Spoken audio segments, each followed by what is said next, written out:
L'arrivée d'un bébé dans une famille est un véritable tsunami.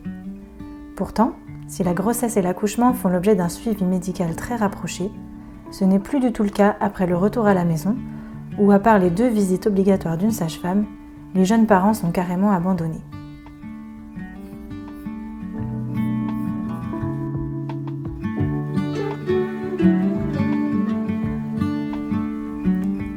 Bonjour et bienvenue dans ce tout premier podcast. Je suis Chloé du blog Ralentir en famille et dans cet épisode, je vous fais découvrir le mois d'or, une autre façon de vivre son postpartum. Dans notre société occidentale, le postpartum est presque un tabou.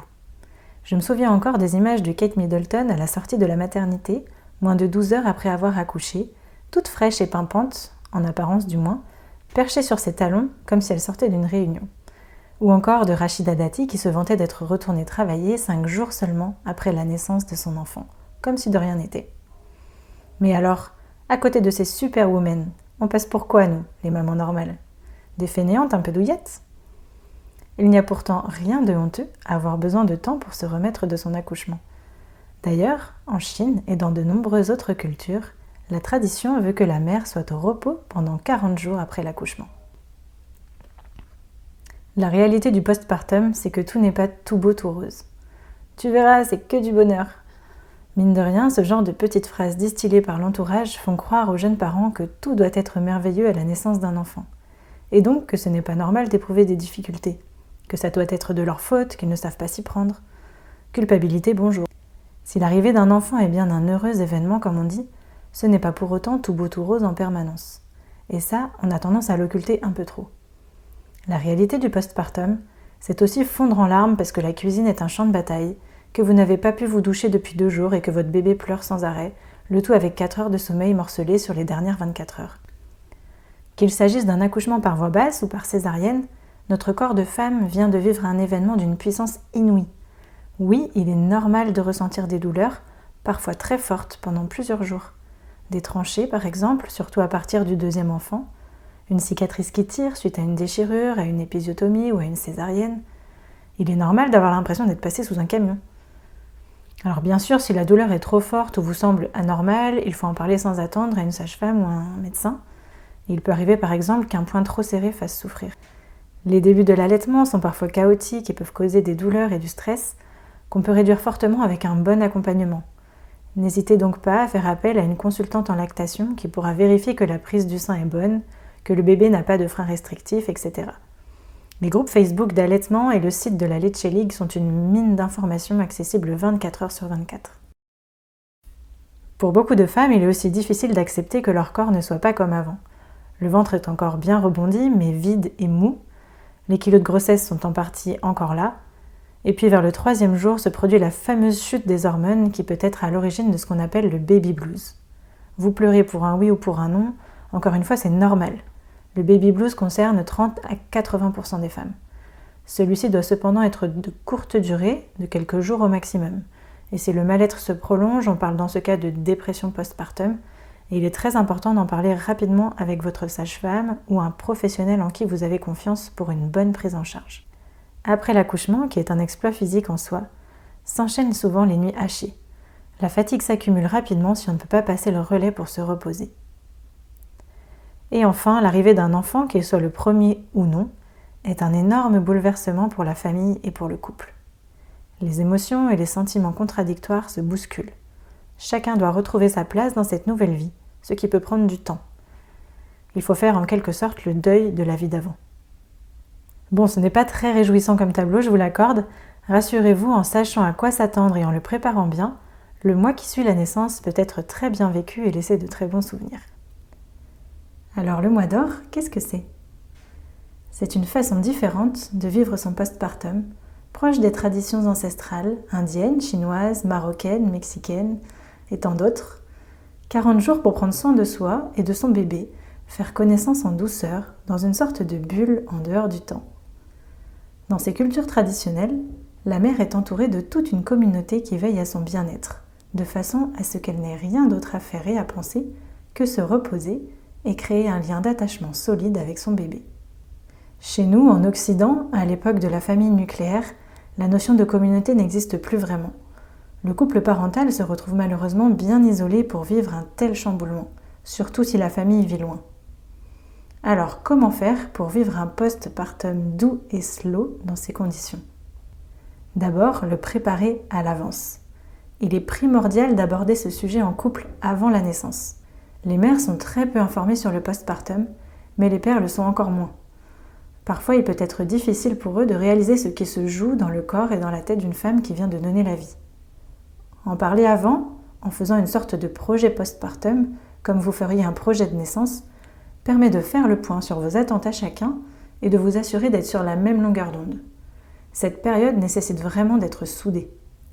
Les pères ont désormais droit à 28 jours de congé paternité, en France du moins. Alors ce n'est toujours pas suffisant, mais c'est déjà beaucoup mieux qu'avant, alors autant en profiter. Et si c'est envisageable, pourquoi ne pas prolonger avec un congé parental d'1 mois supplémentaire, éventuellement à temps partiel, ou bien avec des congés avec ou sans solde. Alors si vous pouvez vous le permettre financièrement, c'est vraiment une question à vous poser. Ces premiers moments passent vite et ne se rattrapent pas. Sur le plan pratico-pratique, tout ce qui peut être fait à l'avance pour vous simplifier la vie est une bonne idée. Par exemple, cuisiner de bons petits plats à mettre au congélateur, faire le plein de courses non périssables, être à jour sur les papiers administratifs, etc. Cela permettra aussi de limiter la charge mentale dans cette période sensible. Si vous faites une liste de naissances, n'hésitez pas à y intégrer des bons pour, 1 heure de ménage, un bon petit plat maison livré à domicile, 1 heure de babysitting. À ce propos, j'ai écrit un article sur la liste de naissances minimaliste et écologique. N'hésitez pas à aller le lire sur mon blog. Comme invitation au repos et au cocooning, pensez aussi à vous préparer un petit coin douillet dans votre chambre ou au salon où vous pourrez vous sentir bien, avec une lumière douce, des coussins, une petite table à proximité pour poser tout ce dont vous aurez besoin. Vous pouvez aussi acheter un petit carnet qui vous servira à noter vos trop-pleins d'émotions, vos moments d'émerveillement ou juste les heures de tétée de votre bébé. Ce sera un joli souvenir à garder. Enfin, si vous envisagez un postpartum slow, je vous invite à prévenir votre entourage, proche et moins proche, et à limiter drastiquement les visites, au moins les 2 premières semaines. Il n'y a rien de pire que d'avoir quelqu'un qui sonne à votre porte alors que votre nouveau-né vient enfin de s'endormir et que vous venez tout juste de poser la tête sur votre oreiller pour une petite sieste. Ensuite, il est nécessaire de bien s'entourer. Alors autant les visites juste pour voir la tête du bébé et boire un café ne sont pas forcément bienvenues les premières semaines, autant les personnes qui vous proposent de venir vous filer un coup de main pour les tâches ménagères ou pour s'occuper de votre bébé le temps que vous puissiez prendre une douche peuvent être accueillies à bras ouverts. Si vous n'avez pas de proches qui peuvent venir vous prêter main forte, n'hésitez pas à chercher du soutien ailleurs, auprès des associations, d'une doula ou d'une sage-femme qui peut passer régulièrement. Il est vraiment important de ne pas rester isolé. Sachez aussi que la CAF prend en charge une partie des frais d'aide ménagère sur les 6 mois qui suivent la naissance. En 3e lieu, il est primordial de se reposer. Dormir, allaiter, manger, dormir, allaiter. Voilà à peu près à quoi devrait ressembler le mois d'or, même si cela peut paraître surréaliste à notre époque où tout va toujours plus vite. Un nouveau-né peut réclamer à manger toutes les 2 heures, voire plus, jour et nuit.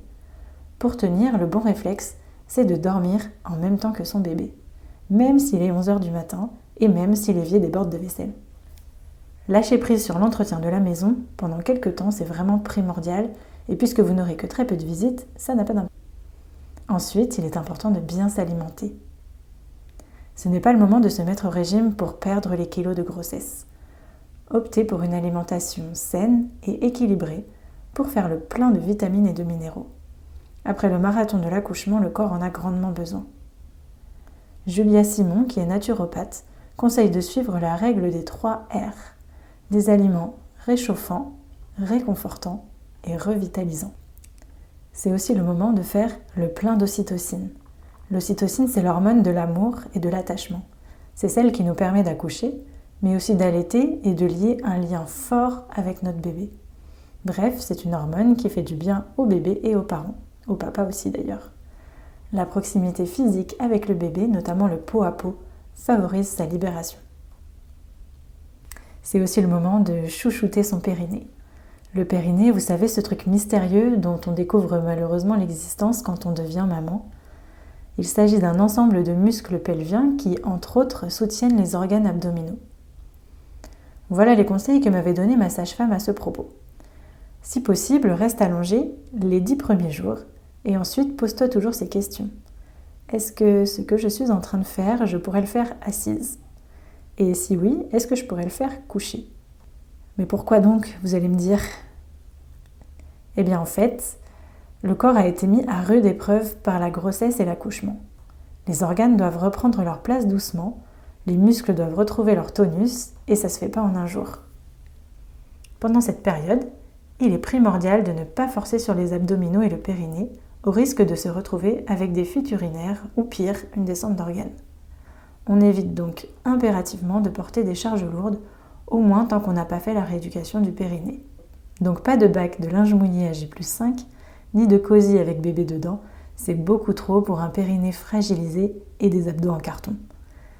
Ce qu'on peut faire par contre, si possible le jour même de l'accouchement, c'est faire un resserrage du bassin à l'aide d'un tissu ou d'une écharpe de portage non extensible. C'est la méthode du rebozo. Dès les premiers jours, on peut aussi faire des fausses inspirations abdominales qui aident à remonter les organes et à soulager le périnée. Vous trouverez plein de tutos sur YouTube. Il est aussi possible de porter une ceinture physiomate lorsqu'on reste debout les premiers temps pour aider à soutenir le périnée. Ensuite, pendant le postpartum, il faut parler. Encore une fois, il est normal de faire face à des difficultés, de se sentir submergé. Il n'y a aucune honte à cela. N'hésitez surtout pas à en parler à votre conjoint, à une amie, à une sage-femme, une doula, un médecin en qui vous avez confiance, pour éviter que le baby blues ne se transforme en dépression du postpartum. Et pour terminer, profitez. Vivez pleinement toutes les premières fois. Les premières tétées, les premiers sourires aux anges, les premiers bains, les premiers moments de peau à peau. Le mois d'or est une période vraiment spéciale. D'un côté éprouvante, mais d'un autre côté merveilleuse. Il passe très vite, d'où l'importance d'être pleinement présent à cette parenthèse enchantée où le monde se met sur pause pour quelques semaines. Merci d'avoir écouté cet épisode et je vous dis à très vite pour un prochain podcast du blog Ralentir en famille.